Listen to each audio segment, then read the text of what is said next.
جنگ خندق میں نبی صلی اللہ علیہ وسلم کے سمیت اکثر مسلمانوں کی نماز عصر قضا ہو گئی تھی. جنگ خندق میں جو بیٹل آف ٹرینچ تھی نا، اس میں مسلمانوں کی عصر کی نماز، جس کی حفاظت کا حکم دیا گیا، جس کی فضیلت قرآن میں وارد ہوئی عصر کی نماز کی، تو وہ جو تھی وہ قضا ہو گئی تھی.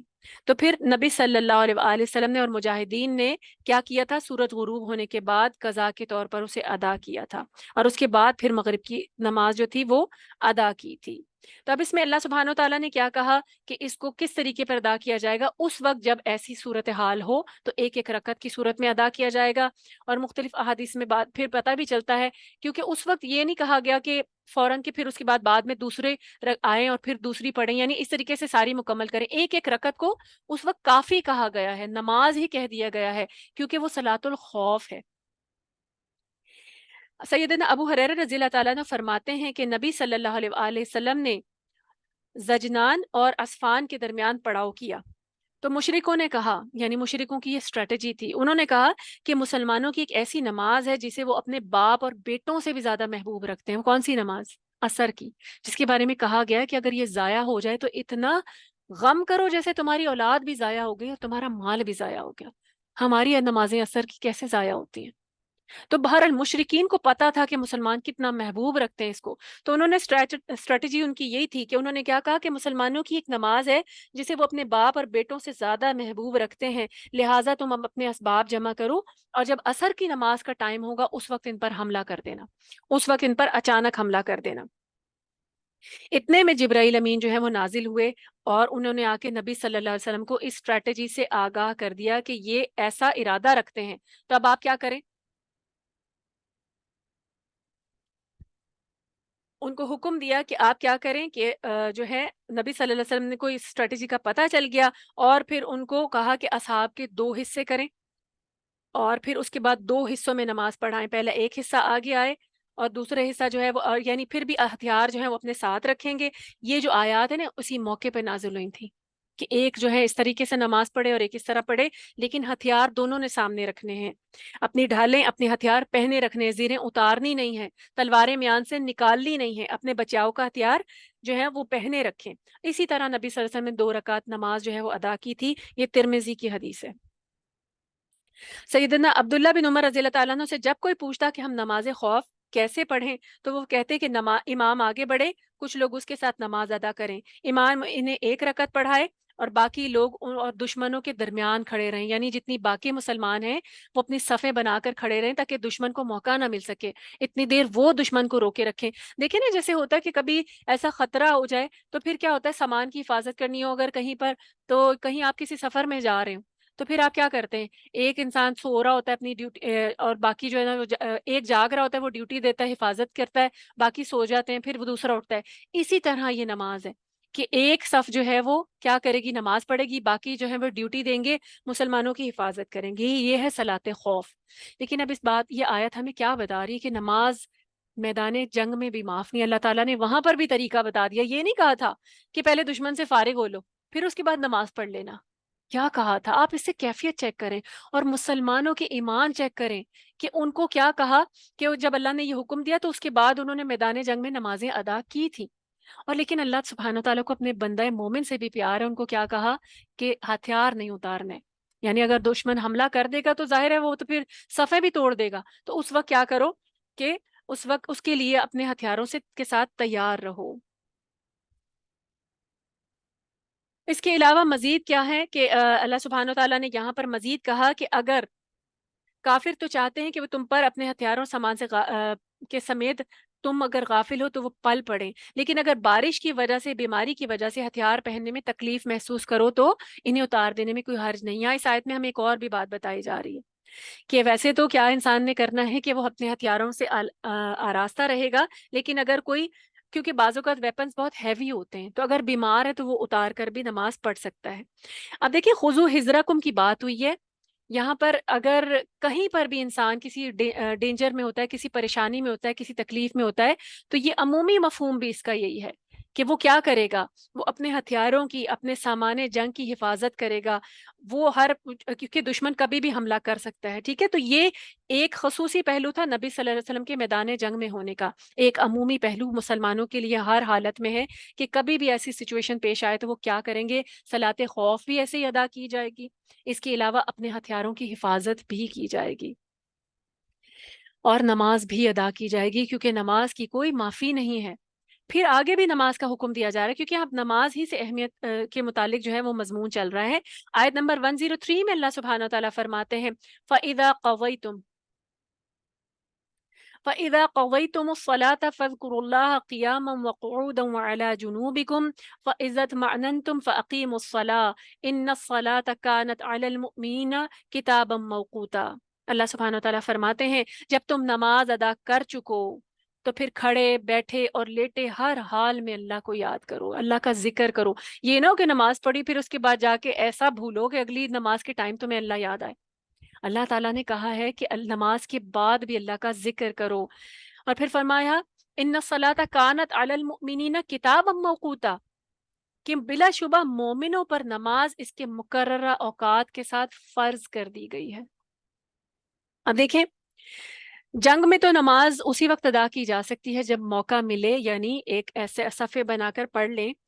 اس کے علاوہ اللہ سبحانہ وتعالیٰ نے اس آیت میں کیا کہا ہے کہ جب مسلمان امن کی حالت میں ہوں تو وہ کیا کریں، ان پر نماز جو ہے ان کے مقرر اوقات میں ادا کرنا جو ہے وہ لازم ہے۔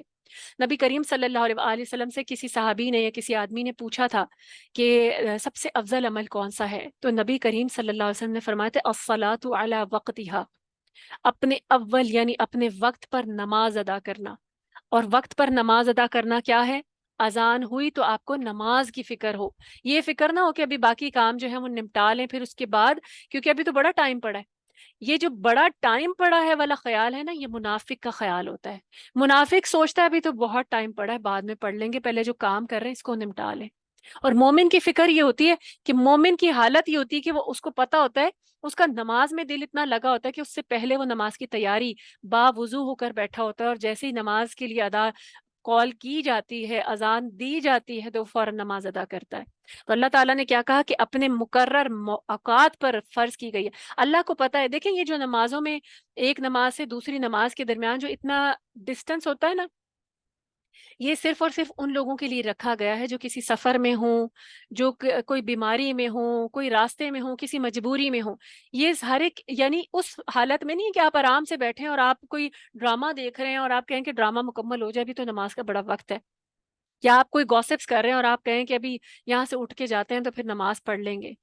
نماز اپنے وقت سے مراد کیا ہے کہ اول وقت میں، الصلاۃ علی وقتہا، مومن کے نماز اول وقت کی نماز ہوتی ہے، مومن اپنی نماز کو ٹالتا نہیں۔ حی علی الصلاۃ کہہ دیا تو مومن کھڑا ہو جاتا ہے۔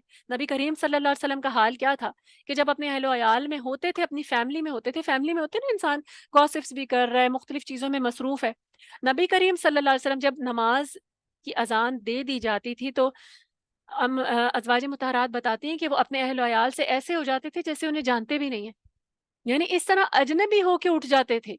مومن کا حال یہی ہوتا ہے کہ اس کو صرف اللہ کی پرواہ ہوتی ہے کہ میری اللہ سے ملاقات کا وقت ہو گیا، دنیا میں اللہ سے ملاقات نماز ہے، تو وہ کیا کرتا ہے، وہ فوراً کھڑا ہوتا ہے۔ وہ یہ نہیں سوچتا کہ ابھی یہ بھی کام کر لوں، یہ باتیں کر رہے ہیں ابھی ابھی یہاں سے اٹھ کے جائیں گے، ابھی تو مزہ آ رہا ہے، ابھی تو باتیں چل رہی تھیں، یا ابھی تو یہ کام ہو رہا تھا، یہ پورا کر لوں، یا پھر ہانڈی ابھی پوری کر لوں۔ تو پھر کیا ہے، مومن فوراً کھڑا ہو جاتا ہے، اور یہ آیت ہمیں بتا رہی ہے کہ اس کے وقت پر، اور وقت کیا ہے، اول وقت ہے۔ تو پھر اس کے بعد ہمیں یہ بھی بتایا جا رہا ہے کہ نماز ادا کرنے کے بعد بھی اللہ کا ذکر کیا جائے گا۔ اب یہاں پر نماز کے کچھ مزید یعنی کہ ریلیکسیشن کے ساتھ جو ہے کچھ ٹائمنگ جو ہیں وہ اس طرح بتائے گئے ہیں، احادیث ہمیں بتاتی ہیں۔ نبی کریم صلی اللہ علیہ وآلہ وسلم نے فرمایا کہ ظہر کا وقت سورج ڈھلنے سے لے کر آدمی کا سایہ اس کے برابر ہونے تک ہے، اور عصر کا وقت دھوپ میں زردی آنے تک ہے، اور نماز مغرب کا وقت شفق کے غائب ہونے تک ہے، اور عشاء کا وقت ٹھیک آدھی رات تک ہے، اور صبح کا وقت طلوع فجر سے لے کر طلوع آفتاب تک ہے۔ یہ مسلم کی حدیث ہے، کتاب المساجد و مواضع الصلاح میں۔ یعنی کیا کہا گیا ہے، ہمیں بتا دیے گئے ہیں اوقات، لیکن یہ اوقات جو ہیں یہ ڈھیلے ڈھالے ہو کے نماز پڑھنے کے لیے نہیں ہے کہ ابھی تو بڑا وقت پڑا ہے، جو کہ یوزلی ہمارا طریقہ ہوتا ہے۔ لیکن میں نے آپ کو بتایا نا کہ یہ اسی لیے ہے کہ انسان اگر کسی ایسی الجھن میں ہے، کسی ایسی جگہ پر ہے جہاں پر وہ ایسا انگیج ہے کہ فوری طور پہ نہیں نکل سکتا، تو پھر یہ اس کے لیے ریلیکسیشن ہے کہ اتنا وقت جو ہے وہ ہے اور اس میں وہ پڑھ لے گا۔ اور آخری نبی صلی اللہ علیہ وسلم کی ایک حدیث ہے، اس کا مفہوم آپ کے سامنے رکھوں گی کہ منافق کی نماز ایسی ہوتی ہے کہ وہ سارا ٹائم بیٹھا رہتا ہے، اور عصر کی نماز کا جب وقت ہو نا، سارا ٹائم بیٹھا رہتا ہے، جب اسے پتہ چلتا ہے تھوڑا سا وقت رہ گیا تو اٹھتا ہے اور 4 ٹکرے مار لیتا ہے۔ یعنی باقاعدہ اس میں ٹکروں کا ذکر ہے کہ وہ اس کی نماز ہی ایسی ہوتی ہے کہ بس جلدی، ایک تو اٹھنا نہیں جلدی، اور جب اٹھنا تو بس جلدی سے فارغ ہونا نماز سے، کہ بس پڑھ کے فارغ ہونا۔ یہ منافقوں کا طریقہ ہے کہ وہ نماز، اللہ سبحانہ تعالیٰ نے قرآن مجید میں خود کہا ہے کہ وہ نماز کی طرف سستی سے آتے ہیں، بیٹھے رہتے ہیں بڑی دیر تک، ڈیلے کرتے رہتے ہیں۔ تو مومن کبھی اپنی نماز کو ڈیلے نہیں کرتا۔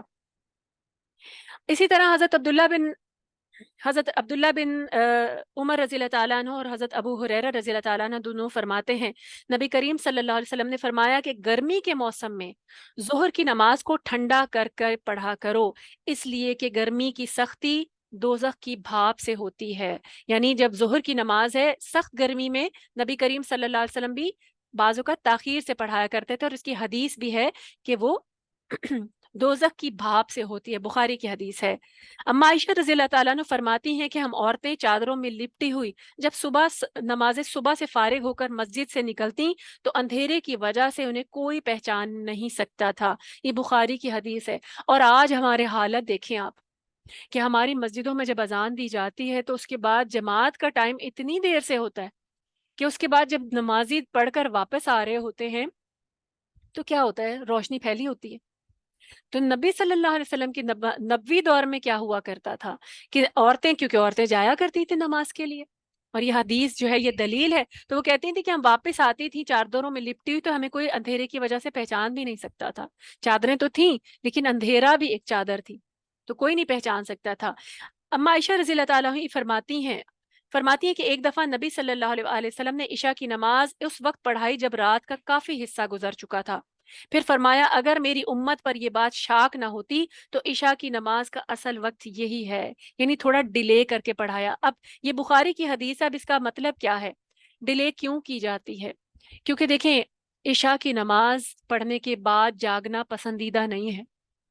عشاء کی نماز پڑھنے کے بعد دنیا کے کام کر لینا وہ پسندیدہ نہیں ہے، مستحب نہیں ہے، الا یہ کہ انسان کی کوئی دینی تعلیمی مصروفیت ہے، وہ پڑھنا چاہتا ہے، اس کے بعد کہ اس وقت سکون کا موقع ہے، سارے سو گئے ہیں، بستروں میں ہیں یا کام ختم ہو چکے ہیں، تو عشاء کی نماز کے بعد جو ہے نا جاگنا وہ مستحب نہیں ہے، نماز پڑھی جائے اور پھر سو جایا جائے۔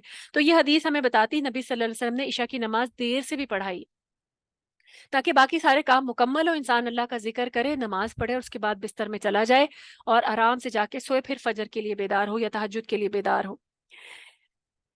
اسی طریقے سے سیدنا ابو ہریرہ رضی اللہ تعالیٰ عنہ فرماتے ہیں کہ نبی صلی اللہ علیہ وسلم صبح کی نماز اس وقت پڑھاتے جب ہم میں سے کوئی شخص فراغت کے بعد اپنے ساتھ والے کو پہچان لیتا، یعنی یہ بھی ایک وقت ہے۔ اور آپ صلی اللہ علیہ وسلم اس نماز میں 60 سے لے کر 100 تک آیات پڑھتے تھے، یعنی اتنی لمبی نماز ہوتی تھی فجر کی، کیونکہ فجر کی نماز میں جو قرآن مجید کی قرات ہے نا، قیام وہ لمبا کرنا، وہ سنت سے ثابت ہے کہ قیام لمبا کیا جائے گا۔ جب آپ فجر کی نماز پڑھتے ہیں تو اس میں لمبا قیام کیا کریں، یہ سنت سے ثابت ہے اور یہ پسندیدہ ہے، وہ قرآن پیش کیا جاتا ہے، کیونکہ اس وقت آپ کو جو صورتیں لمبی لمبی یاد ہوں وہ اس وقت پڑھا کریں۔ تو نبی صلی اللہ علیہ وسلم 60 سے لے کر 100 تک آیات پڑھتے، اور ظہر اس وقت پڑھتے جب سورج ڈھل جاتا، اور اثر اس وقت کہ کوئی شخص اثر پڑھ کر شہر کے پرلے حصے تک اپنے گھر جاتا تو سورج ابھی اتنا تیز ہوتا اور سورج غروب ہونے پر اور عشاء کی نماز میں تہائی رات تک دیر کرنے کی پرواہ نہیں کرتے تھے۔ اس سے بھی ہمیں نبی صلی اللہ علیہ وسلم کی معمولات کا پتہ چلتا ہے اور نمازوں کی اوقات کا بھی پتہ چلتا ہے۔ دیکھیں، نبی صلی اللہ علیہ وسلم کی جو ہے نا سنت سے ہمیں مختلف عمل جو ہیں وہ پتہ چلتے ہیں۔ ایک نماز کبھی وہ اس وقت ادا کرتے تھے، پھر اس کو تھوڑا سا ٹائم سے ادا کرتے تھے، اس طرح تاکہ امت کے لیے ایک ریلیکسیشن کا ٹائم ان کو مل جائے اور امت کو ایک دلیل مل جائے کہ اس وقت بھی نماز پڑھی جا سکتی ہے، اس وقت بھی پڑھی جا سکتی ہے۔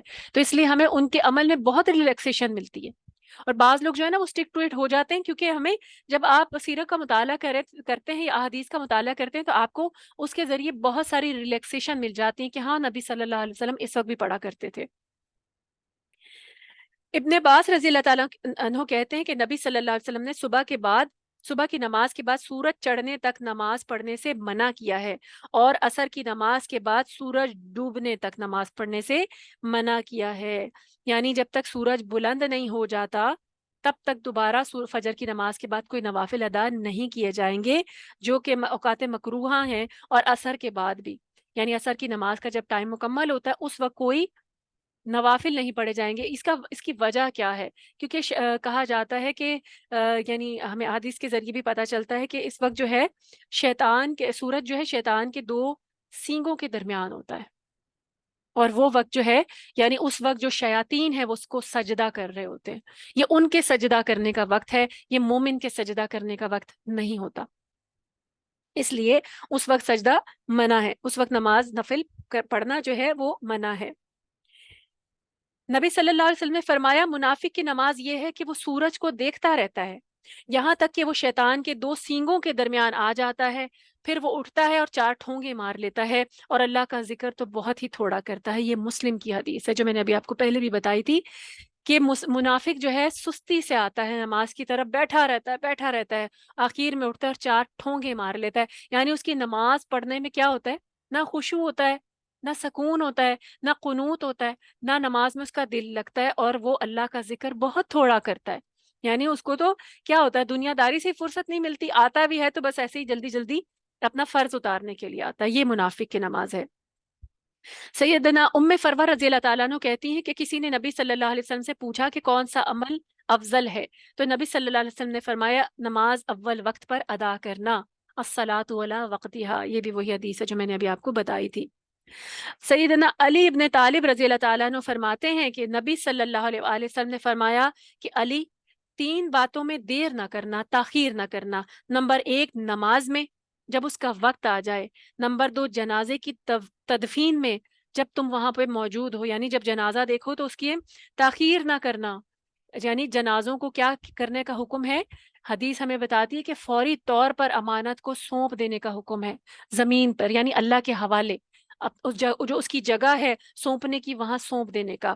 اور نمبر 3 رنڈوے مرد یا رنڈوی عورت کے نکاح میں جبکہ اس کا یعنی اس کا کف جو ہے وہ مل رہا ہو، رنڈوا یعنی کہ جن کے اسپاؤسز فوت ہو جاتے ہیں ان کے نکاح میں تاخیر نہ کرنا جبکہ ان کی برابری کا کف مل رہا ہو، یعنی ان کے برابر کا ہم پلہ رشتہ مل رہا ہو تو اس میں دیر نہ کرنا۔ یہ بھی ترمذی کی حدیث ہے۔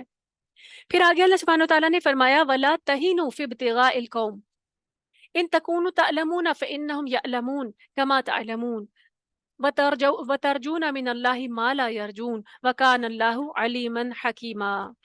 اللہ سبحانہ وتعالیٰ فرماتے ہیں اور مخالف قوم کے تعاقب میں کمزوری نہ دکھاؤ، یعنی دشمنوں کا پیچھا کرنے میں کمزوری نہ دکھاؤ، اگر تمہیں دکھ پہنچا ہے تو تمہارے ہی جیسا انہیں بھی دکھ پہنچا ہے، اور تم اللہ سے اجر و ثواب کی امید رکھتے ہو جو کہ وہ نہیں رکھتے، اور اللہ تعالیٰ سب کچھ جاننے والا ہے۔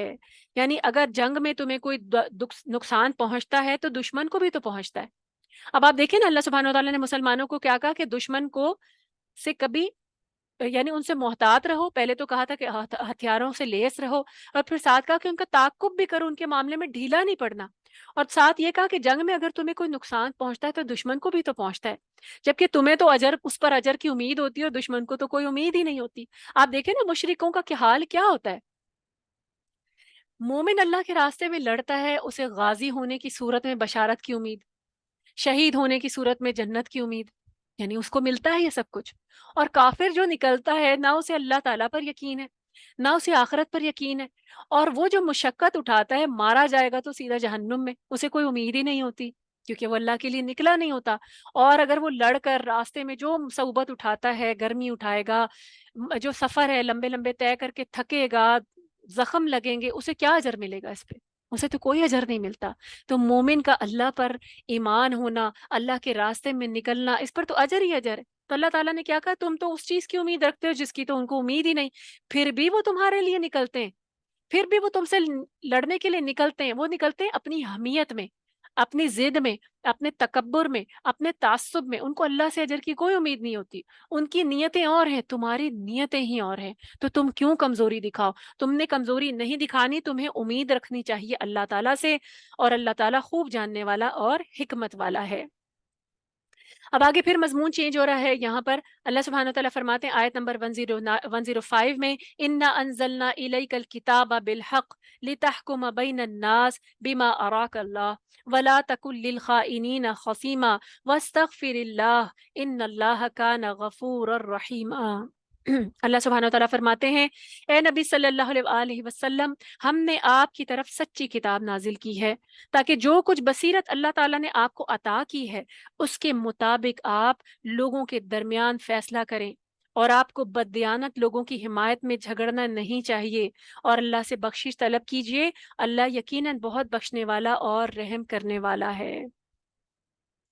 یہاں پر دیکھیں بات ہو رہی ہے، ایک مضمون ہے، ان آگے جو آیات آ رہی ہیں مسلسل ایک واقعہ رونما ہوا تھا نبی صلی اللہ علیہ وسلم کے دور میں، اس کے متعلق آگے آیات آ رہی ہیں. واقعہ کچھ یوں تھا، ان آیات کا جو پس منظر ہے کہ انصار کا قبیلہ تھا بنی ظفر. اس کا ایک آدمی تھا بشیر بن ابی رکھ.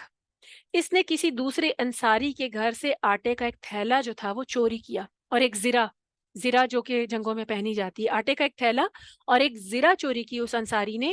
اور اس کی چلاکی اس نے کیا کی کہ آٹے کا تھیلا اور زرہ راتوں رات ایک یہودی کے پاس امانت رکھ کے آ گیا. یعنی وہ وہاں سے چوری کر کے سیدھا ایک یہودی کے گھر گیا اور وہاں پہ رکھوایا کہ میری امانت رکھ لے، میں ابھی آپ سے بعد میں لے لوں گا، تاکہ فوری طور پہ اس کا پتہ ہی نہ چلے کہ اس نے چوری کی ہے. ہوا کیا، اللہ سبحانہ و تعالیٰ نے ایک تدبیر دکھانی تھی. اتفاقاً تھیلا کچھ پھٹا ہوا تھا، جو آٹے کا تھیلا اس نے چوری کیا نا، تو وہ پھٹا ہوا تھا، جس سے آٹا تھوڑا تھوڑا گرتا رہا اور راستے میں پھیلتا رہا، جس سے چوری کا سراغ لگانے میں آسانی ہو گئی. اب ظاہر ہے چوری کا پتہ چلا، اگلے دن مالک نے دیکھا تو آٹے کے پیچھے پیچھے جا کے مالک نے پیچھا کیا تو وہ بشیر بن ابیرک کے گھر پہنچ گیا اور اس سے اپنی چوری کا ذکر کیا. اب پہلے وہ اپنے گھر لے کر گیا تھا، کیونکہ بعد میں اس نے وہ امانت کسی یہودی کے گھر رکھوا دی. اب جو مالک تھا وہ بشیر بن ابیرہ کے گھر ہی پہنچا، جا کے اس نے کہا، اور وہ صاف مکر گیا، اس نے کہا نہیں میں نے تو کوئی چوری نہیں کی، چیک کر لو بے شک میرا گھر. اس کو پتا تھا، اس نے آرام سے تلاشی دی، اس نے کہا کہ چیک کر لو میرے گھر میں تو کچھ بھی نہیں ہے. اب اس کے گھر میں جو تلاشی لی تو وہاں سے کوئی بھی چیز برآمد نہیں ہوئی. اب کیا ہوا، اور پھر اس نے دیکھا مالک نے، پھر وہ باہر نکلا وہاں سے، اور پھر اس نے دیکھا کہ آٹے کے نشان مزید آگے جا رہے. اب وہ وہاں سے پیچھا کرتا ہوا پھر یہودی کے پاس پہنچ گیا، یہودی کے گھر تک گیا. اب جب یہودی کے گھر گیا تو یہودی سے اپنی چوری کا ذکر بھی کیا، تو یہودی کہنے لگا کہ جس چیز کی تم بات کر رہے ہو یہ تو میرے گھر میں پڑی ہیں، یہ ایک زرہ بھی موجود ہے، لیکن یہ ساری چیزیں میری نہیں ہیں، یہ تو ایک آدمی میرے پاس امانت رکھوا کر گیا تھا. یعنی یہودی نے اصل بات بتا دی، اور اس نے کہا کہ امانت ہے اس لیے میں تمہیں واپس بھی نہیں کر سکتا، مجھے کیا پتا چوری کی ہے، میں تمہیں واپس نہیں دوں گا. اس طرح یہ ایک جھگڑا جو تھا یہ پورا پیش آیا. اب جو جھگڑا تھا اس مقدمے کا فیصلہ نبی صلی اللہ علیہ وسلم کی عدالت میں لے کر آیا گیا. یہودی بھی تھا، انصاری بھی تھا، اور جو اصل چیز کا مالک تھا وہ بھی موجود تھا. چور اور اس کے خاندان والوں نے کیا کیا، جو انصاری تھا انہوں نے آپس میں طے کیا کہ اصل مجرم جو ہے اس یہودی کو ثابت کرنا ہے، تاکہ ہمارا جو انصاری ساتھی ہے یہ بچ جائے. یعنی کوشش اب یہ کرنی کہ یہودی پر ہی ساری بات ڈال دی جائے اور امانت کا نام درمیان میں آنے ہی نہ دیا جائے، اور اس واقعے سے لا تعلقی کا اظہار کیا جائے، کیونکہ اب وہ سارے اس کے ریلیٹیو سے تو مل گئے تھے. کیونکہ چوری کی صورت میں کیا ہوتا تھا، اتنی چوری پر نبی صلی اللہ علیہ وسلم کے دربار میں کیونکہ شرعی سزا کیا تھی کہ ہاتھ کاٹ دیا جائے گا. اب سارے اس کے ریلیٹیوز اکٹھے ہو گئے اور انہوں نے کیا کہا کہ کوشش یہی کرنی کہ ہاتھ نہ کٹے ہمارے انصاری ساتھی کا، ہم سارے اس کے حق میں گواہی دیں گے اور یہ کوشش کریں گے کہ یہودی پر ہی باجا چوری اس پر ثابت ہو. اور ان کو یہ بھی پتا تھا اور وہ یہ سوچ رہے تھے، کیونکہ نبی صلی اللہ علیہ وسلم سے واقف نہیں نہ تھے، ان کی اپنی نیتیں خراب تھیں. انہوں نے یہ سوچا کہ نبی صلی اللہ علیہ وسلم یہودی کی بات کا تو اعتبار ہی نہیں کریں گے، ظاہر سی بات ہے وہ تو مسلمان ہے ہی نہیں، اور ہمارے حق میں ہی فیصلہ ہوگا، ہم بری ہو جائیں گے. اور ہوا بھی ایسا ہی.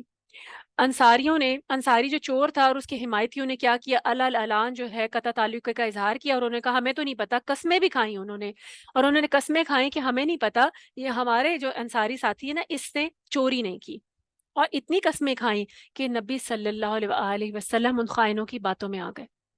اب یہاں پہ اللہ تعالیٰ نے دلیل دی ہے نا، اللہ سبحانہ و تعالیٰ نے آیت نازل کی ہے کہ ہم نے آپ کو کتاب دی ہے، اس کے مطابق فیصلہ کریں لوگوں کے درمیان، اور بددیانتیوں کے حق میں جھگڑا نہ کریں، اور اللہ سے بخشش طلب کیجیے۔ اب نبی صلی اللہ علیہ وسلم تھے نا، کیونکہ اب اس وقت فوری طور پہ تو وہی نہیں آئی تھی، فیصلہ سامنے آیا تھا، اور جو انصاری ہیں انہوں نے اتنی قسمیں کھا لی تھی کہ نبی صلی اللہ علیہ وسلم کی باتوں میں آ گئے اور یہودی کو جھوٹا سمجھا، اور قریب تھا کہ نبی صلی اللہ علیہ وسلم اس انصاری چور کو بری قرار دیتے، یہودی کو مجرم قرار دیتے، اور اس کے حق میں کیا کرتے، ہاتھ کاٹنے کا حکم دے دیتے۔ تو اللہ تعالیٰ نے پھر وحی کی صورت میں نبی صلی اللہ علیہ وسلم کو اصل واقعہ کا سے اطلاع کر دی، اس کی اطلاع کر دی، اور تنبیہ فرمائی کہ ایسے بددیانت لوگوں کے حق میں فیصلہ نہ کریں۔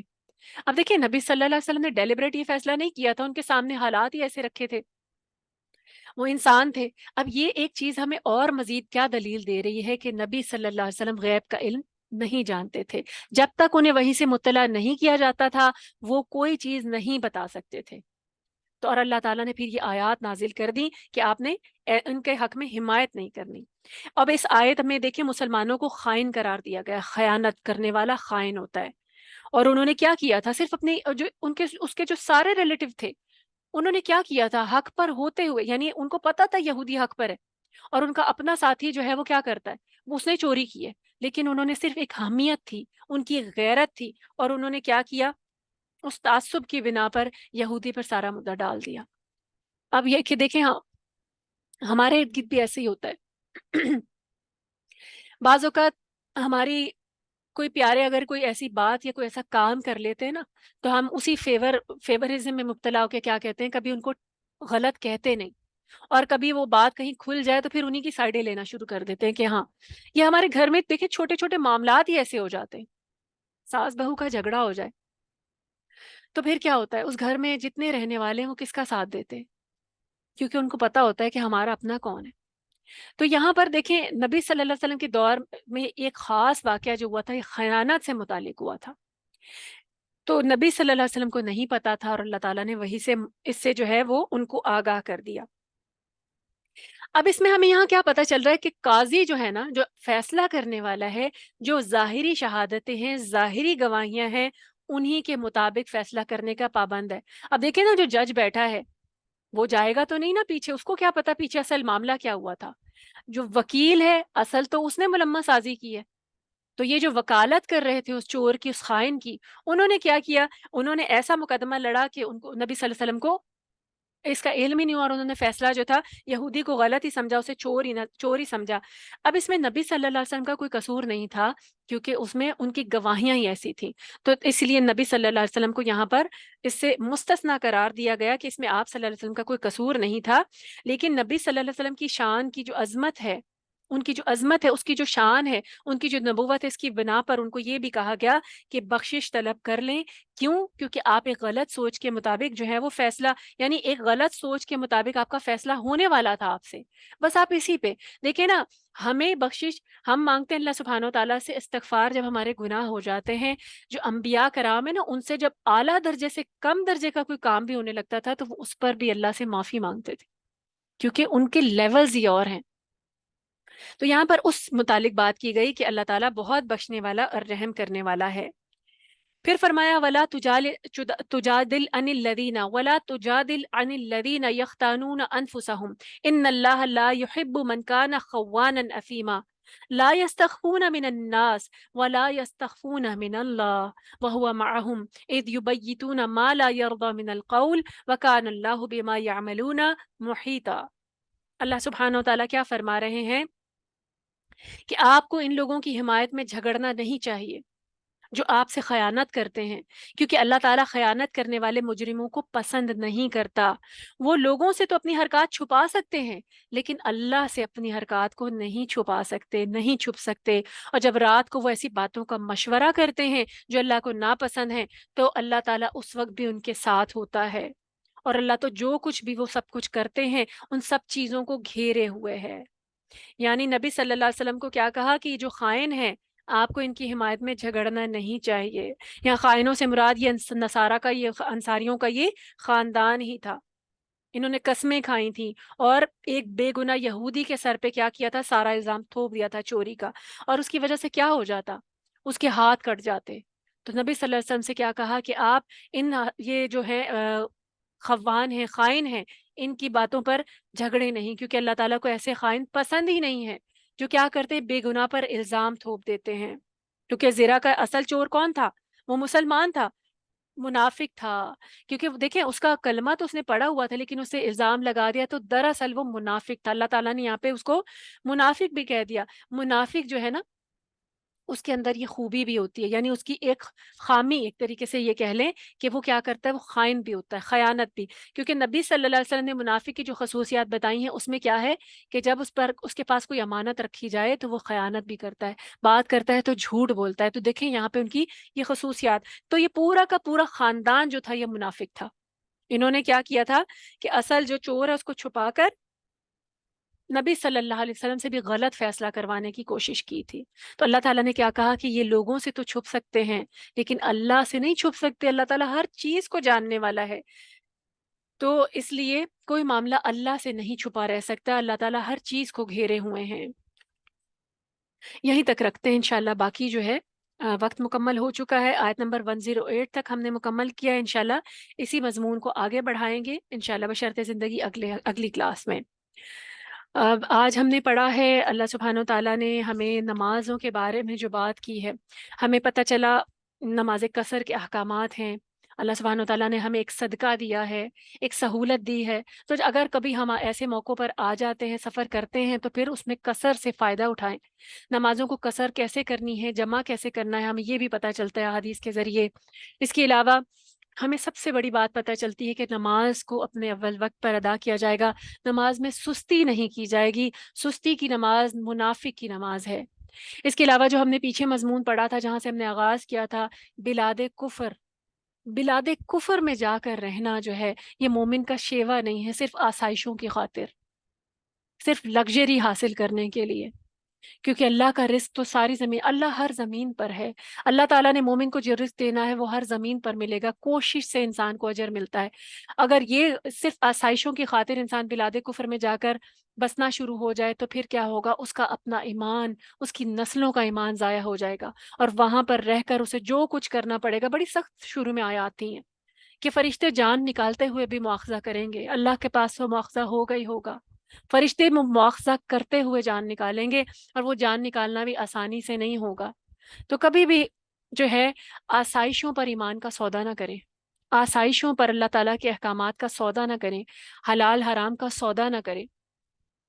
جتنا حد الوسع ممکن ہے کیا کریں، اللہ تعالیٰ نے کیا کہا، اللہ کی زمین بڑی وسیع ہے، ایسی جگہ پر انسان وہاں پر رہے جہاں پر اللہ تعالیٰ کے احکامات پر عمل کرنا آسان ہو، جہاں پر نمازوں کو ان کی اوقات کی پابندی کے ساتھ ادا کرنا آسان ہو، جہاں پر حلال اور حرام پر جو ہے اس میں تخصیص جو ہے وہ آسان ہو، اور اپنی نسلوں کو جو ہے ایمان پر لے کر چلنا، کیونکہ ہم فتنوں کے دور میں شامل جو ہے نا وہ ہم داخل ہو چکے ہیں۔ تو اگر ہم خود اپنی اولادوں کو اٹھا کر مزید اس فتنوں کے گڑھ میں لے کر جائیں گے تو پھر اس کے پکڑ جو ہے وہ ہم ہی پر ہوگی، قصوروار بھی ہم ہی ہوں گے۔ اللہ سبحانہ و تعالی ہمیں قناعت کرنے والا، مطمئن رہنے والا بنا دے۔ اللہ سبحانہ و تعالی ہمیں اپنے احکامات پر ہم ہر وقت عمل کرنے والا بنا دے۔ اور اصل بات جو ساری بات کا لب لباب یہ ہے، جسٹ آف دا میٹر یہ کہ اللہ تعالیٰ ہمارے ایمانوں کو مضبوط کر دے۔ ایمان میں مضبوطی ہونا تو مومن کا ایمان کبھی بھی لڑکھڑاتا نہیں، آسائشوں کو دیکھ کر کبھی بھی ریشتا نہیں، اور ایمان میں مضبوطی ہو تو مومن کی نماز کبھی جو ہے وہ اپنے وقت سے ڈیلے ہوتی ہی نہیں ہے۔ ربنا تقبل منا انک انت السمیع العلیم وتب علینا انک انت التواب الرحیم سبحانک اللہم وبحمدک نشہد ان لا الہ الا انت نستغفرک ونتوب الیک۔ اللہ سبحانہ و تعالیٰ سے دعا ہے جو پڑھا ہے اللہ تعالیٰ اس کا ہمیں صحیح فہم عطا کرے، اس کو ہمارے سینوں میں اللہ سبحانہ و تعالیٰ شرح صدر کر دے، اس کے مطابق ہمارا اور اسے ہمارے عمل میں ڈھال دے۔ السلام علیکم ورحمۃ اللہ وبرکاتہ۔